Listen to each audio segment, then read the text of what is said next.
Hey there, it's Colin Dart, Mile High Modern, checking in with a little bit of a market update with January stats included in this email, and wanted to talk about current trends, opportunities that I'm seeing in the market. First and foremost, I'm a huge proponent of preparation. Do not delay in reaching out if you're trying to execute a transaction this year. I really encourage preparation. Buy side, sell side look very different, but the more prepared, the better the outcome. With that, going into what I'm experiencing currently in the market, boots on the ground, day to day, is we're seeing market that is starting to pick up. Now, we had a really slow third and fourth quarter of 2023. There was tremendous, more than I've ever seen in my career, opportunities to negotiate on the buy side. That window is starting to close.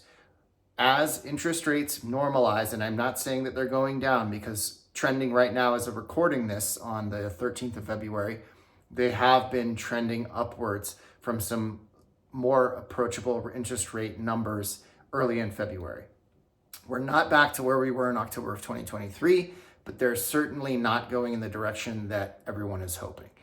That said, there is a tremendous amount of pent up transaction volume that has spilled over from 2023, combining with a traditional amount of buyers and sellers poking around or coming into things hot and heavy into 2024. And these things are combining to what I'm starting to see is a more traditional spring market. Now, keep in mind, last 2023 wasn't the worst market in the spring at all, but it really died down because of interest rate environment.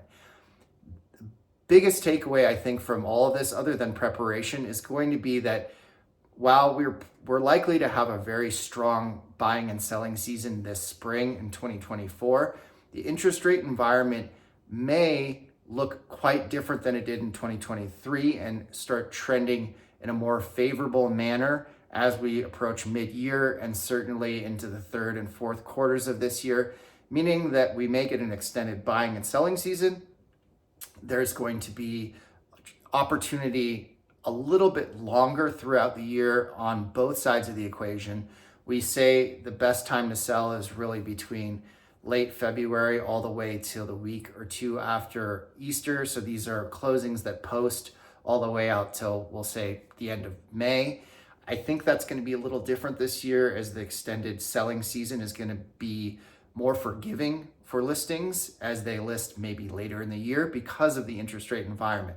Now, conversely, on the buy side, it really depends on what you're trying to execute. If you're very interest rate sensitive, there is still that window of negotiation available to you to perhaps get seller pay downs on concessions. That's 2-in-1 buy down, permanent buy down. Reach out if you have questions on those. I expect that window of negotiation to close as we march on throughout the year, unless we get a bunch of inventory, which generally doesn't happen here in the front range homes market. So opportunity right now is, if you're in the game on the buy side, try and make it happen. If you're going to be waiting until later in the year, if interest rates continue in the way that they're expected to, there probably just will be more buyers out there.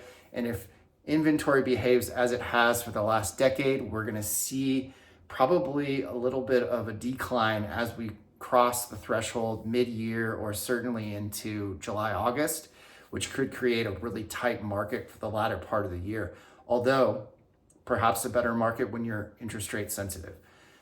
So with that, hopefully some nuggets to take away. I'm always here to support you and your friends, family, as you approach the real estate world, and look forward to being a resource in that regard. Till next month, take care. Ciao.